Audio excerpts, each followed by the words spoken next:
இது 10 விரல்கள். இதில் என்ன பண்ணுறீங்கன்னா, இந்த சுண்டு விரல், மோதிர விரல் இதை வச்சுக்கோங்க. இதை வச்சுக்கிட்டு இந்த 2 விரல்களையும் மேலே எடுத்துக்கோங்க.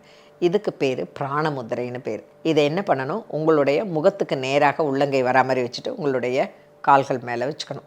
இந்த பிராண முத்திரையை பண்ணும்பொழுது பிராண சக்தியானது அதிகரிக்கிறது. நம்ம உடம்பில் முக்கியமாக என்ன வேணும்?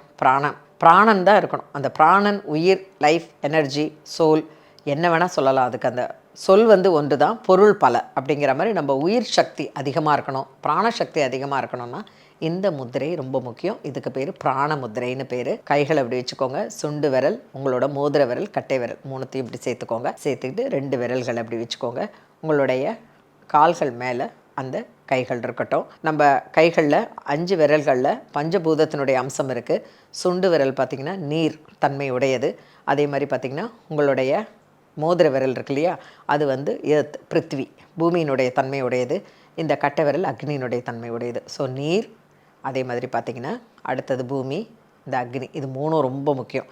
இந்த 3 சேரும்போது தான் நம்ம உடம்பில் பிராணசக்தினானது அதிகரிக்குது. அதனால தான் இதுக்கு பேர் பிராண முத்திரைன்னு பேர். இந்த முதிரையை உங்களுடைய கால்கள் மேலே வச்சுக்கோங்க.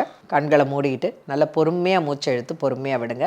ஒரு 3 to 5 நிமிடங்கள் கண்களை மூடிக்கிட்டு பொறுமையாக மூச்சை இழுத்து விடுங்க. இந்த பிராண முத்திரையை செய்ய செய்ய உங்கள் உடம்பில் நோய் எதிர்ப்பு சக்தியானது அதிகரிக்கும்.